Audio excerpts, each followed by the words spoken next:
On en vient à l'entretien de ce journal qui va porter sur le colloque Média, Culture, Tourisme et Résilience, un colloque qui s'ouvre demain à Ouagadougou avec le thème l'engagement des acteurs culturels et des médias pour la prévention de la stigmatisation et la radicalisation en vue de la lutte contre l'extrémisme violent. Et pour en parler, je suis avec Dr Draman Konaté. Bonsoir ou rebonsoir docteur. Oui, rebonsoir. Je l'ai dit d'entrée, vous êtes conseiller technique du ministre en charge de la culture. Et ce soir, vous venez nous parler donc de la tenue de ce colloque qui débute demain. Pourquoi ce colloque?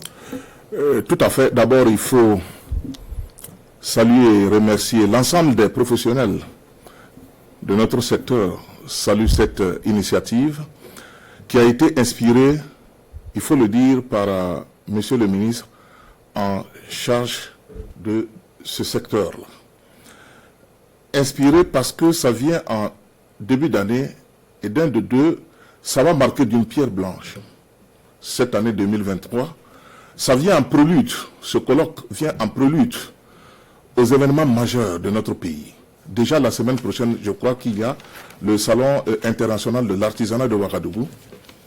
En février, il y a le FESPACO et probablement la Semaine nationale de la culture qui avait été reportée. C'est fort possible que ce soit reprogrammé. Et un peu vers la fin d'année, nous avons la Foire internationale du livre de Ouagadougou. Donc, voici un peu les événements majeurs. Et Monsieur le ministre tient à ce que ce colloque-là, les conclusions soient assez pertinentes pour permettre l'implémentation des actions de façon concrète, de façon efficiente et efficace. Et ce colloque traite des problématiques majeures de l'heure. Et quelle pourrait être la contribution du département à la résolution d'un certain nombre de problèmes et quel pourrait être véritablement l'engagement des acteurs. Justement, de façon concrète, oui. Il traite de l'engagement des acteurs, oui. des médias, mais aussi de la culture, dans la prévention de la stigmatisation. Et pourquoi vous avez choisi ce thème? Ben, ce sont des problématiques majeures de l'heure. Ce thème, parce que tous les, j'allais dire, les maillons de la chaîne de développement, mais également tous les acteurs au niveau national, les acteurs politiques, au niveau religieux, au niveau coutumier, les organisations de la société civile, on devrait pouvoir fédérer les intelligences et les énergies de sorte à juguler la crise à laquelle notre pays est confronté. Donc, on essaie de réfléchir pour voir quelle pourrait être de façon efficace la contribution de notre secteur à la lutte contre la stigmatisation, la radicalisation en vue justement de la lutte contre l'extrémisme violent. Surtout qu'on sait que les acteurs de la culture en particulier sont très éprouvés par la guerre contre le terrorisme aujourd'hui. Bien sûr, quand on prend globalement le secteur, bon, des médias, vous savez, la crise au niveau international, qu'on le veuille ou non, impacte sérieusement le secteur. Alors, nous savons également que la guerre communicationnelle comme la crise informationnelle sont une réalité. Et comment faire en sorte que les professionnels du métier puissent s'approprier, j'allais dire, les valeurs de référence nécessaires dans le sens du respect de l'éthique et de la déontologie pour que nous puissions faire face justement à cette crise multidimensionnelle. Au niveau de la culture, bien sûr, vous avez vu cette cascade de reports de nos événementiels. Je vous parlais tout à l'heure de la Semaine nationale de la culture. La dernière édition a eu lieu en 2018.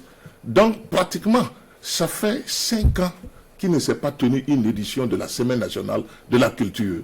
Il y a aussi les acteurs du privé, les opérateurs culturels du privé qui sont là. Il y a plusieurs festivals qui ont été annulés, sinon reportés. Et donc, sans oublier le tourisme. Bien sûr, le tourisme des zones rouges. Tout à fait. Certains tout à fait. Le tourisme des affaires, le tourisme culturel, Vous savez qu'on ne peut plus aller dans des zones, d'abord déclarées zones d'intérêt militaire, ça c'est normal, mais aussi à cause de l'insécurité.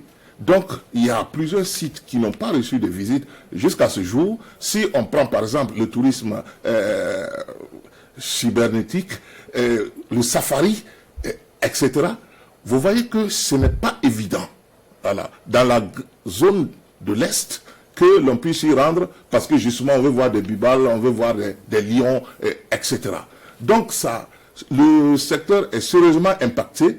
Et s'il n'y a pas de visiteurs, par exemple dans le sens du tourisme, des affaires, les hôtels restent pratiquement vides.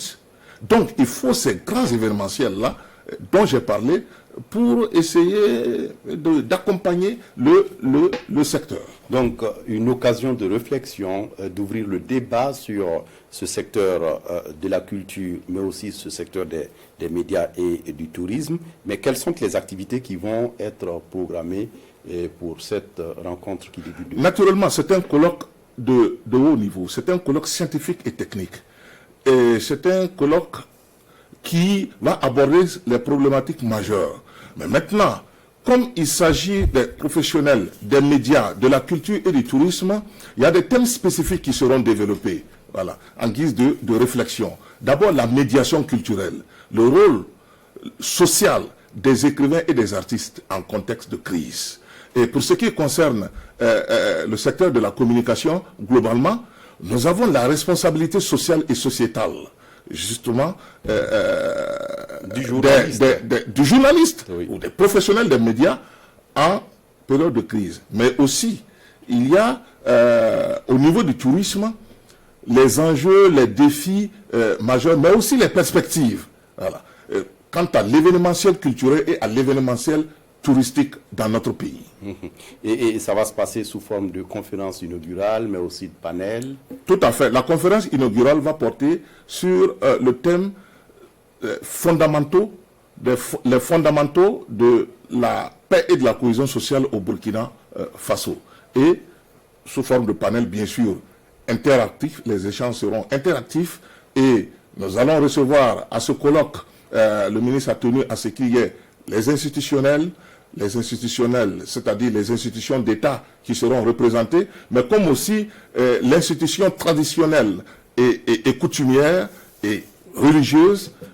Il y aura des universitaires, des étudiants et évidemment les professionnels du secteur. Une panoplie de personnes, de ressources pour contribuer efficacement à une réflexion profonde et aboutie. Mais docteur, pour terminer de façon concrète, en quoi les médias, le tourisme ou encore le secteur de la culture peuvent constituer de leviers et actionner pour renforcer la question de la résilience en particulier? Au niveau des médias, je vous parlais tout à l'heure justement de cette guerre communicationnelle qu'il y a. Et comment aussi les comportements peuvent être recadrés sur différents plateaux. Vous savez, la liberté d'expression est consacrée par la Constitution, on est d'accord. Mais lorsqu'il y a des dérives langagières, ça met la société en danger. Et au niveau de la culture, évidemment, il faudrait que nous puissions nous ressourcer, il faudrait que nous puissions exploiter davantage les ressources endogènes pour la prévention, la gestion et la résolution des conflits. Au niveau du tourisme, bien sûr, le secteur aussi est gravement impacté. Sinon, avant cela, le tourisme, contrairement à ce que les gens pensent, apportait au moins 7% au niveau du produit intérieur brut. Alors, comment réfléchir et faire en sorte de pouvoir développer un tourisme local, un tourisme endogène, tout en tenant compte, bien sûr, des consignes de sécurité, etc.